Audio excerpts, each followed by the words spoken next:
Pessoal, tudo bem? Que é o Vitor. Mais um episódio aqui que a gente vai fazer do Na Prática, um pouco diferente. Dessa vez a gente vai reagir a um vídeo do CEO do iFood falando sobre cultura. Tá eu, o Matheus e o Cauã.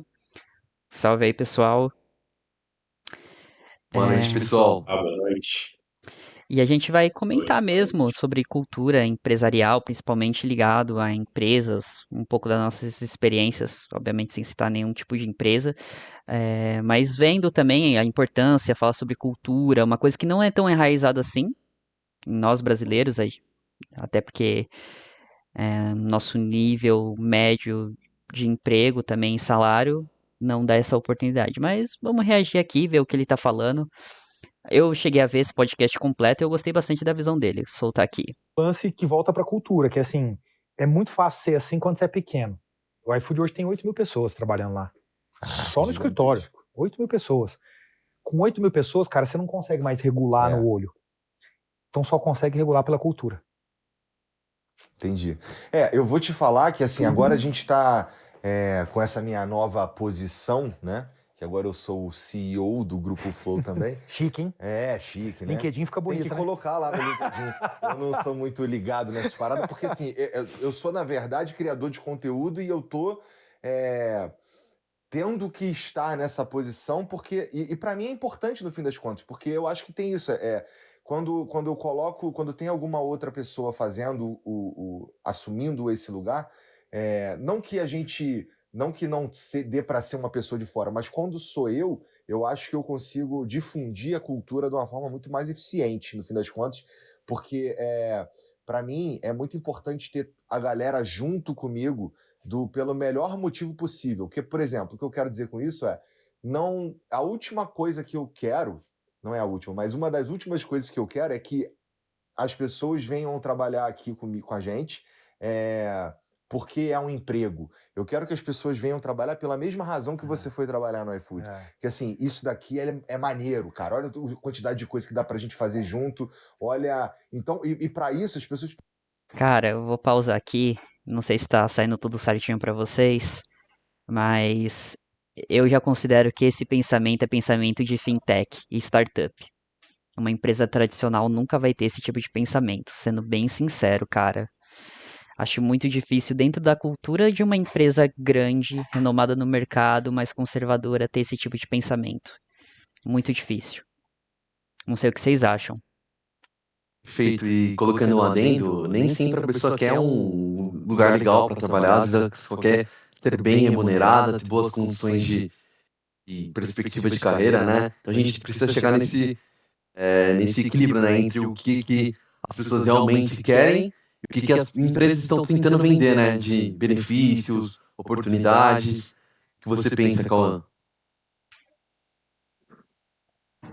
Fato. O que eu vejo também é uma volta muito conservadora por parte das grandes companhias, mas por parte das fintechs, startups, etc., se mantém ainda o modelo híbrido e muito mais flexível em relação à jornada de trabalho e também a forma como toda a cultura organizacional é desenvolvida dentro dos processos. Mas concordo totalmente que essa é uma visão de uma fintech, uma visão de uma empresa, de uma startup. Cara, eu vou até além. É uma visão muito focada na nossa geração, cara. Acho que a nossa geração tem uma perspectiva que se eu não tiver aquele negócio de meio vontade de potência, que tipo, se eu não tiver tesão em estar trabalhando em determinado lugar, se eu não me sinto à vontade, eu não volto pra lá, eu não tenho problema nenhum em largar. Eu acho que aqui eles estão meio que trabalhando nesse conceito aqui também, que é bem interessante, cara, bem interessante. E é importante ter no mercado ter esse nicho, porque cara, o modelo conservador tem os seus retornos, mas talvez não vai ter o retorno que essas empresas que estão crescendo agora, ficando gigantescas no mercado. Pô, o iFood é líder de mercado, é considerado ainda um monopólio, mas tipo, o Flow também, uma grande empresa no mercado de entretenimento. Assisto o Flow desde 2018, quando saiu, se não me engano, foi 2018, quando ainda era em Curitiba. Pô, os caras cresceram pra caramba, então eu acho legal eles disseminar uma cultura que é um pouco diferente do que a gente está acostumado no Brasil, por exemplo, sabe? Muito importante. Eu vou soltar aqui, tá bom? Precisam gostar do clima, elas precisam entender o que a gente está fazendo aqui. Então, cara, mas olha que legal. Aí você tá começando a falar de cultura, então, Uhum. né? Aí a pergunta que, por exemplo, que a gente se faz lá é, tá bom, como é que eu faço para manter isso numa escala muito grande? Bom, eu preciso começar na entrada da pessoa. Então eu vou te dar 2 exemplos. Uhum. Lá no iFood, cara, é assim, tem uma posição. O Igor tem uma posição lá no time dele. Entrevistou 10 pessoas. Cheguei lá na pessoa que eu quero. Na hora que você decide a pessoa, uma outra pessoa, que para nós é a referência master de cultura, ela vem e entrevista essa pessoa. Se essa pessoa aqui disser não interessa se o Igor queria. Acabou. Então, cara, eu tenho um filtro na entrada fudido. Fudido. A gente faz algo semelhante aqui. Pô, massa. Cara, mantém isso pro resto da vida, bicho. A gente estava procurando aqui, inclusive, uma produtora freelancer para um projeto que a gente vai começar. E aí, a nossa produtora sênior aqui, ela entrevistou a galera, não sei o quê. E a entrevista final, que é eu e o Jean, é só pra gente ver se a vibe é boa. É isso. Não é técnica. A técnica a pessoa que manja já fez. A segunda coisa que a gente faz é, acima de gerente, então, gerente, head, diretor, vice-presidente, cara, empresa de 8 mil pessoas, é gente pra caceta que entra ao longo do tempo. Eu mando uma mensagem pessoal. Eu entro com a pessoa, depois que ela passou por tudo, e falo, eu vou te contar como é que é a coisa aqui. E eu conto pra ela a realidade. Eu falo, ó, a empresa é do caralho, é super divertida, a gente tem um clima muito legal, a gente, né? Só que é o seguinte, eu vou te contar 2 exemplos de como a gente é na cultura. Então, uma coisa na nossa cultura que é empreendedorismo. O que é empreendedor? Aí a pessoa responde, geralmente as respostas são as respostas de Wikipedia. Falo, não, eu vou te contar o que é ser empreendedor. Empreendedor é o cara que se fode 80% do tempo. Nossa, eu ia responder isso. Não é? Porque você é empreendedor, você sabe. Cara, a pessoa olha assim e fala, como assim? Eu falei, cara, empreendedor se fode 80% do tempo, porque empreendedor, cara, precisa construir algo, e construir algo é muito diferente de operar algo. Se dá um trem pra você operar, você vai aprender a operar. Construir um trem deve ser difícil. Especialmente no caso do iFood, que assim, pelo menos aqui no Brasil, e por bastante tempo, não teve nem pra quem olhar. Vocês que são a vanguarda. Você vai criando. Acho importante aqui também a gente ressaltar que aqui ele também está falando de um tipo de cargo que é muito mais tático. Ele não está falando do operacional. Ele dá até o exemplo do trem. Que você, por mais difícil que seja, seja um maquinista de um trem, você aprende. Então, sobre cultura aqui, de maneira geral, até então, ele está falando sobre cargos táticos. E ele não está falando sobre operacional. Óbvio que tem a cultura também muito pesada do iFood, importante, mas aqui especialmente ele tá trabalhando com uma galera de gerente pra cima, sabe? Então é importante a gente ter essas ressalvas de que não é todo mundo que entra, por exemplo, no iFood que vai ter esse tratamento. E outra coisa, né? A cultura também é diferente. Porque essa visão empreendedora você não pode pedir pra alguém que é totalmente do operacional, cara. Não acho que seja possível isso. Sendo bem sincero. Não sei o que vocês acham. Posso colocar um adendo? Eu fiquei um pouquinho preocupado com a questão de chamar uma pessoa para poder validar a contratação de uma outra. Porque a cultura, ao meu ponto de vista, ela não precisa de pessoas validando, né? É algo muito inerente ali à empresa, fica claro assim, né? Não precisa de alguém para poder validar uma contratação, por exemplo. Durante todo o processo, a cultura tem que estar viva. É que eu acho que é um pouquinho perigoso, né? Porque você deixa, talvez, na mão de uma pessoa e pessoas, às vezes, não conseguem lidar bem com questões mais profissionais nesse sentido. Então, na minha opinião, apesar de ser importante ter pessoas que exalem a cultura da empresa, a empresa precisa, por si mesma, exalar essa própria cultura, sabe? Ah, concordo. Se no onboarding a empresa não consegue, olha, tem sempre o risco que quando você pessoaliza isso, coloca uma pessoa que ela tem o fit cultural da empresa, sempre corre o risco dessa pessoa, às vezes, não aprovar um determinada pessoa, novo projeto que a outra pessoa vai entrar por pura pessoalidade, sabe? Então, tem seus poréns também, é importante ressaltar muito bem. Cauã, tem alguma coisa para falar sobre? Acho interessante esse tema. Cara, eu gostei do ponto que você trouxe em relação à parte operacional, porque, por exemplo, não tem como você cobrar a visão empreendedora um analista de back-office, que é um cargo 100% operacional.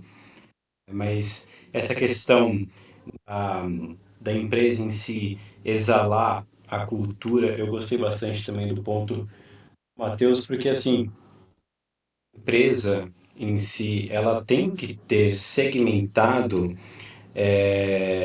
muito bem os filtros dela na hora de uma contratação, entende? Tendo em vista que uma contratação vai impactar diretamente na cultura da empresa. Perfeito, eu concordo. Até porque entrevistas para cargos, vai, vamos colocar na lista para cima. Cara, não é uma entrevista e parabéns, você foi aprovado. Não, é prova, normalmente é uma entrevista com líder, depois com gestor, e tem normalmente uma terceira entrevista com um head. Então, cara, normalmente você tem 3 entrevistas, você tem ainda o onboarding, você tem 3 meses de avaliação para definir se aquela pessoa é compatível com a cultura, sabe? Esse novo filtro que eles colocaram aqui, eu acho que ele pode ser positivo para uma empresa de médio, pequeno porte, mas para uma empresa grande, corre o risco da pessoalidade ser tomada, sabe? É importante ter isso em mente também, né? Acho que Sim. não é para todas as De fato, empresas. você coloca o poder de decisão de uma contratação somente a partir da ótica de uma pessoa técnica da área, eu acho que você deixa de aproveitar diversos outros talentos, sabe? E como você disse, abre mão para a pessoalidade, entende? Para opiniões não profissionais. Eu acredito que esses filtros eles têm de ser feitos, tem que ter um filtro da parte técnica em si, mas também tem que ter um filtro maior e capturar melhor as outras atribuições e não só a parte técnica, porque a parte técnica não é o mais importante em si, não é o peso central de uma contratação, e sim como essa pessoa responde à cultura da empresa. Concordo, concordo. Vamos seguir aqui então, soltar mais um pouquinho aqui. Né? Você está criando, exatamente. E se você para, você abre espaço para perder isso em algum momento. Aí, cara, a outra coisa que eu te falo é, cara, a importância de se fuder 80% do tempo é que você está construindo algo, certo? Certo. Se você está se fudendo 80% do tempo, como é que é a rotina de quem se fode 80% do tempo? Ela tá, cara, numa situação de alerta 80% do tempo. Isso te agrada? Não é sobre ser certo ou errado, você ser melhor ou pior, porque sim ou porque não. Simplesmente, se isso não te agrada, isso vai te fazer mal. Porque, de novo, uma coisa é você falar assim, cara, eu tô só operando o trem. Cara, você não vai ficar em estado de pressão. Você tá trabalhando, você tá fazendo um trabalho importante, mas Acabou ali, tu é pra casa. acabou. Cara, quando você empreende, não tem dessa. A sua empresa precisa crescer todo ano, você tem um sonho grande, você tem... Então, cara, eu falo com as pessoas isso e dou a chance delas desistirem, então, de não vir. Eu vou te dar um terceiro exemplo para acabar. Ninguém desiste, eu imagino. Porra, vira e mexe tem. É mesmo? Vira e mexe. Eu vou te dar um exemplo agora que se aplica também nesse momento. Quando eu faço a reunião de planejamento estratégico da empresa, que eu levo os líderes, são 350 mais ou menos, eu falo, ó, então tomamos essas decisões aqui, certo? Essa é a nossa estratégia, certo? Ó, como é que o ano então vai ser por causa disso? Vai ser difícil aqui, vai ser tenso ali, vai ser desafiador. Tá entendido? Tá entendido. Vocês estão dispostos? Quem não tiver disposto tem 24 horas para poder pedir demissão e eu pago 12 meses de salário. 12 meses de salário. Caraca, acho que eu nunca tinha escutado isso antes. Todo ano 2 pessoas pedem para sair. Aí, quando eu conto essa história, algumas pessoas vêm e falam assim, porra, aí você desperdiçou 1 ano de salário para cada pessoa. Eu falo, cara, você não entende o que é cultura. Aquela pessoa ia atrapalhar 1 milhão de vezes mais do que 12 vezes salário. Só que, por que a pessoa não sai? Porque ela está procurando a segurança do momento de sair. Ah, me ligaram do Flow, tem uma entrevista lá, passei, vou sair do iFood agora. O tempo que essa pessoa ficou, cara, ela me criou um problema. Isso eu acho uma visão meio visionária. Aí eu já achei uma coisa interessante trabalhando com líderes, sabe? Porque quantas empresas têm essa visão? Poucas, não vejo muitas empresas com esse nível de, olha, você tem a opção de sair, eu pago o seu salário 12 meses, porque eu prefiro que você não fique, porque se você ficar, você não vai entregar o resultado que eu quero e não faz parte da minha cultura. É literalmente a cultura do empreendimento elevada à 10ª potência, sabe? Não sei o que vocês acham sobre, mas é interessante. Considero bem interessante. Perfeito. O Vitor, só agregando algo que você falou que eu achei bem bacana, essa é uma visão que ela vem de fora, né? Principalmente de empresa americana. Eu acho que há algumas empresas como o Twitter, né, que agora é o X, já fizeram essa questão de demissão voluntária, realmente para você economizar não só em termos financeiros, mas em termos de qualidade, né, de produção da empresa. Acho que de fato isso acontece bastante da pessoa procurando um emprego enquanto ela está empregada. E pro empreendedor, né, pro empresário é muito ruim ter alguém que não está 100% dedicado, disposto a trabalhar na empresa, né? Então, nesse ponto, eu acho que ele teve uma excelente visão, né? Não sei como isso acontece na prática, porque tem uma distância entre falar ali, né, e como é feito, mas acho que é uma boa ideia, assim. A gente tem que levar em consideração que ele é o CEO, né? Então ele tá vendendo a marca do iFood numa entrevista, né? Então a gente não sabe como é a prática dentro da empresa. A gente tá só obs- analisando a partir da fala dele, entendendo como funciona o mercado e definindo o que é cultura na visão, claro, uma visão muito mais americanizada e de uma startup, fintech, do que de uma empresa tradicional. A gente tá só colocando alguns pontos que é importante assim ressaltar, sabe? Eu vou soltar aqui mais um pouco, que eu acho que aqui pra frente tem um ponto bem legal. Você só não enxerga ele de forma muito material. Então, você vê, isso é manter uma cultura de uma empresa. Na entrevista, já teve casos em que eu senti a pessoa e eu falo, cara, você já pediu para sair da empresa? Já. Eu te dou 12 salários para você não vir. E aí você vai arrumar um outro emprego. Todo mundo sempre aceitou vir pro iFood. Eu ainda não tive um caso de alguém que não teve que teve a coragem de aceitar. Mas quando eu sinto esse titubeio, eu ofereço isso, cara. Eu não posso ter, cara. É o que eu brinco, você quer construir o Japão? Você tem que ter japonês. Porque o Japão não é o prédio em Tóquio. O Japão é o japonês andando por ali, bicho. Cara, isso faz todo sentido mesmo. E eu fico feliz de ouvir isso, sabendo que a gente está caminhando para isso, olhando para isso com muito mais cuidado. Porque, para mim, eu te falei assim, antes da gente começar, que eu sou criador de conteúdo, né? Acabo me tornando empreendedor também, fazendo o que eu estou fazendo aqui, mas e assim, não é falando que, putz, que merda que eu fiz isso, mas assim, eu deleguei essa função e talvez eu devesse ser o cara que estava ali, no fim das contas, na linha de frente, sabe? Porque isso é muito importante, assim, o jeito que as coisas funcionam. Porque ter o time unido, e cada vez eu percebo isso mais, ter o time unido, ter o time com propósito, no Empire Business, que a gente usa, parafraseando lá o Heisenberg, né? Para nós é importante, cara, porque senão o cara que opera a câmera, ele só opera a câmera. E quando a gente precisar de ele para fazer alguma outra coisa, ele, putz, não, que eu não posso. E não é explorar as pessoas, vamos todo mundo junto. Porque quando tem uma parada que tem na minha cabeça, de verdade, e talvez eu seja meio otário por isso, mas vira e mexe eu falo pros outros assim, cara, porra, a gente vai ficar rico junto, cara. Nós vamos chegar lá junto, vamos Cara, junto. lógico, total. Por exemplo, lá dentro do iFood, de novo, a cultura tem que ser real em todos os aspectos. Então, por exemplo, lá a gente tem hoje, cara, 1.600 pessoas que são sócias da empresa. E funciona assim. Se hoje você achar que não tem que ficar mais lá, eu recompro a participação na hora. Na hora. Aí alguém fala assim, cara, mas como assim? Você deu uma participação pro cara e 4 anos depois o cara sai, leva uma bolada. Mano, você tá pensando no dinheiro, você não entendeu. O dinheiro tem que ser a consequência, não a causa da sua decisão. Então, a gente faz muita gente sócia lá dentro. Por quê? Porque na hora que a gente identifica essas pessoas assim, é o cara que não vai operar a sua câmera, eu falo, eu preciso desse cara aqui pro resto da vida, bicho. É esse cara que vai sustentar a forma da gente ser. Nas 8.000 pessoas, é como se você tivesse 1.600 espiões infiltrados fazendo esse processo da cultura acontecer. É super importante isso, cara. Também. O que vocês acham desse ponto?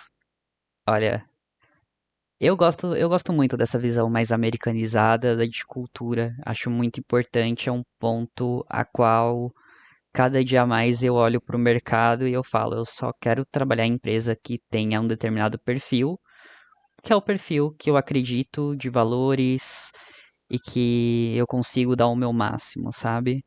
E ele falar das ações, tudo mais, trazer esses benefícios para no final das contas ter essa visão empreendedora, é bem interessante. Não sei o que vocês acham sobre.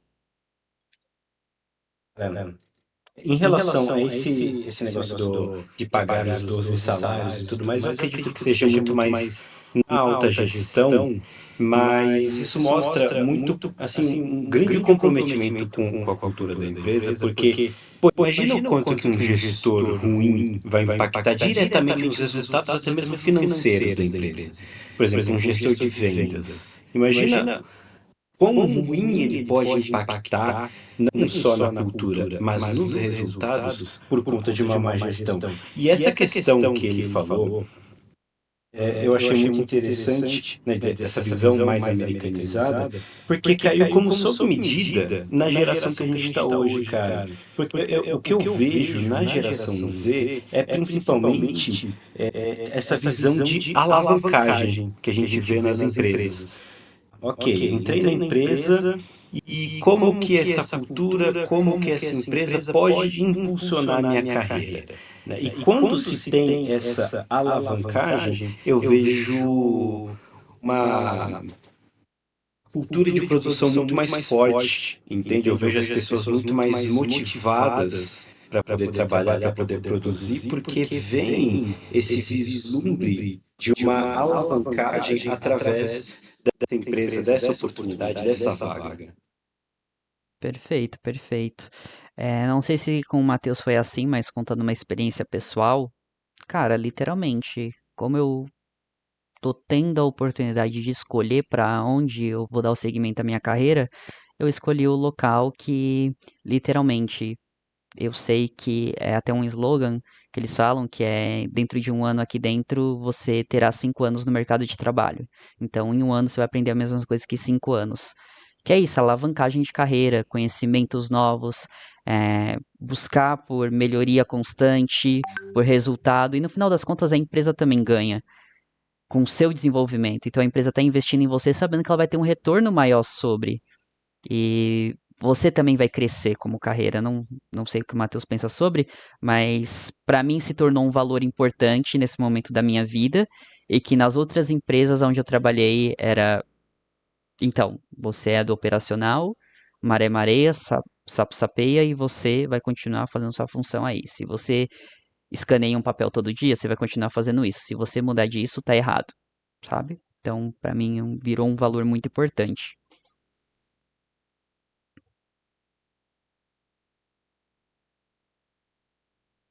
Matheus? Acho que ele não tá ouvindo. Enfim, eu vou continuar aqui então, depois eu solto de novo.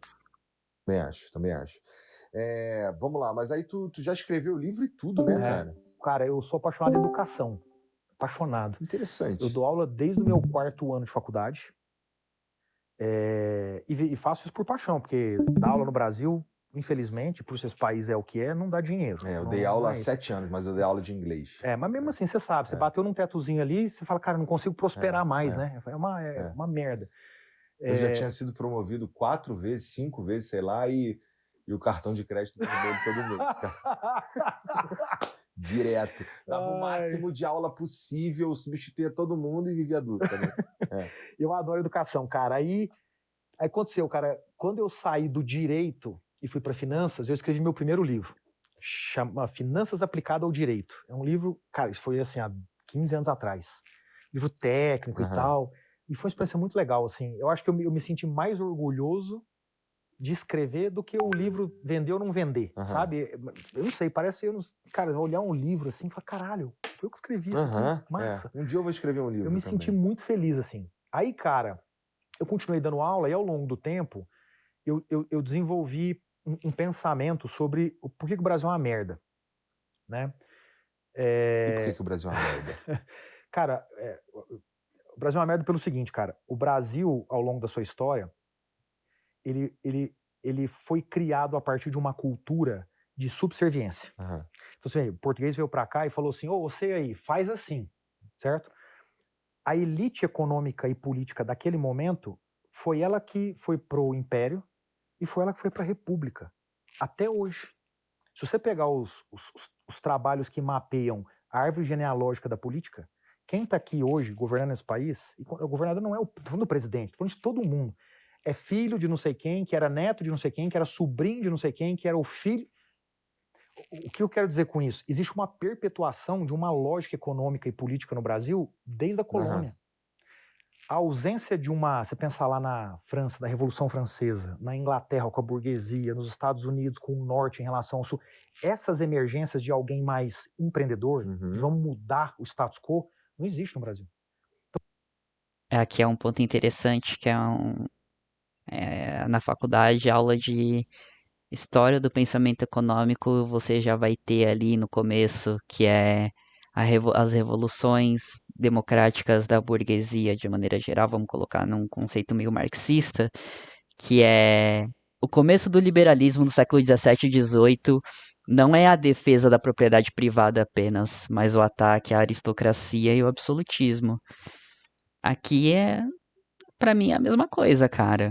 Sinceramente, é alguém vindo de uma empresa que está crescendo, que é muito grande no mercado, defendendo de que os políticos fazem parte de como se fosse uma aristocracia e que ele quer que os políticos sigam uma linha de raciocínio mais capitalista, liberal, sabe, progressista. Pra mim é isso. Então, acho que aqui sobre cultura a gente abordou bastante coisas. Mas se quiser falar mais alguma coisa, Cauã, sobre, acho que seria interessante. Estão me escutando? Tô te ouvindo, Matheus. Perfeito, voltei, pessoal. Tem um comentário que eu acabei não conseguindo fazer na outra pausa. A cultura é uma faca de dois gumes, né? Ela vale tanto para a empresa quanto para o funcionário. Hoje em dia, como a gente tem uma vida muito voltada para questões de saúde, bem-estar no trabalho, as pessoas acabam levando em consideração muitos aspectos que não eram apontados no mundo anterior, né? A gente pode até pegar uma comparação entre as gerações, os baby boomers para a geração Z, e a questão de sucesso era totalmente diferente, né? Sucesso antigamente era você ficar 10 a 15 a 20 anos numa empresa, crescer aos poucos. Hoje em dia o sucesso é medido de forma diferente, né? Você estar bem consigo mesmo, você ter a oportunidade de talvez trabalhar home office. Então a empresa que souber também absorver um pouco do que é esperado pelos funcionários hoje, ela vai conseguir sair muito na frente. Quem sair na frente vai ter os melhores talentos, né? Acho que não é só a questão financeira, mas a questão de qualidade de vida, questão de talvez levar o seu filho, o seu pet num dia de trabalho. Então a empresa precisa avaliar essas questões e isso precisa sair um pouco da casa do RH, né? Precisa ser absorvido por todas as áreas. E quanto ao segundo comentário aí do Victor, acho que é super interessante essa perspectiva, né, de história do pensamento econômico que a gente consegue fazer uma boa comparação com o que foi dito aqui. E no meu ponto de vista, hoje em dia a gente está com uma questão de informação muito maior, então fica mais fácil em parte, né, das pessoas conseguirem avaliar aquilo que elas talvez sejam mais contempladas, né? Porém também é muito mais difícil no sentido que a gente quer muita informação. Então acho que é fundamental que as pessoas se conheçam primeiramente, né?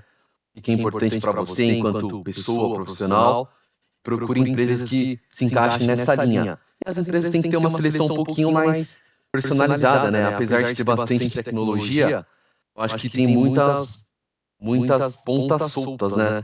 Por exemplo, a gente passa por diferentes fases de processo e muitas vezes o RH, a empresa não consegue identificar que aquele profissional tem a competência comportamental, né, para atuar dentro do setor, da área.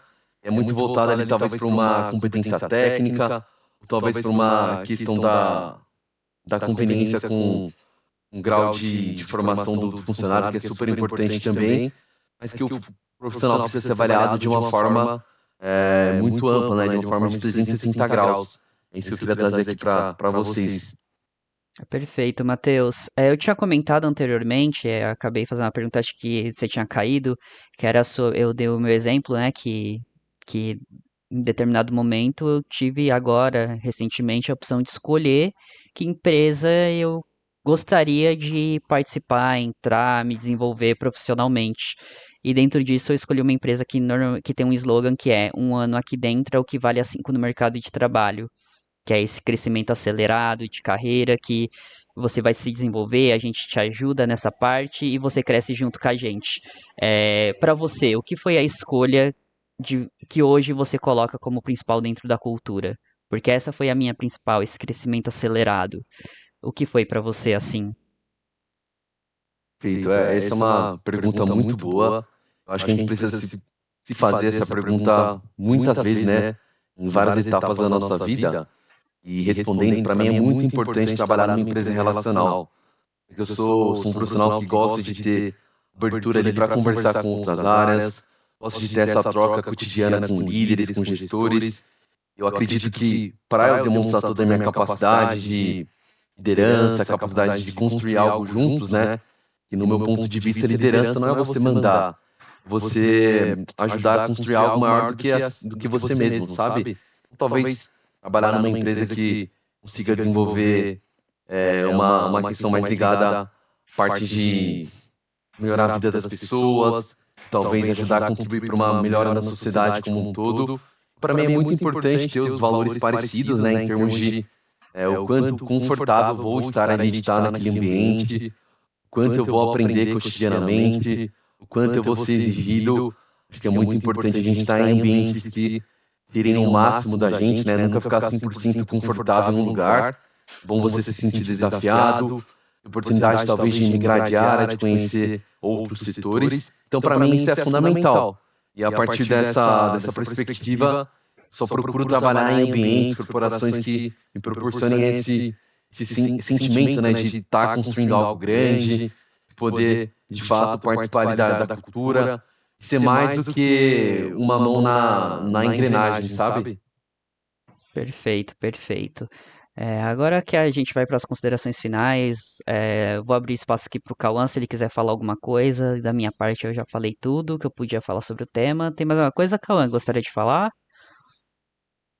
Eu gostei muito do ponto do Matheus sobre essa questão de você ver que você está fazendo parte de algo maior. Eu acho que, assim, hoje em dia isso está sendo muito mais valorizado do que até mesmo a própria remuneração em si. Logicamente, todo mundo precisa comer, só que quando a gente junta o útil ao agradável, acredito que fica muito mais fácil de se extrair produção, de se extrair conhecimento, né, e também de se extrair um melhor trabalho, um trabalho mais efetivo, né, e também bem-estar. Porque, como ele falou, né, não ser mais que uma engrenagem, ser mais que uma engrenagem, né, no caso.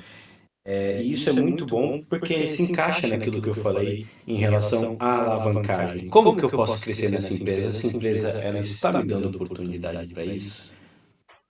Perfeito, perfeito. É muito importante tocar principalmente nesses pontos. A gente é universitário agora, então a gente está procurando empregos relacionados às nossas áreas. Alguns já alcançaram, graças a Deus, passamos pelos processos seletivos. Então, nós temos a visão do mercado estando dentro dele, iniciando nele, sabe?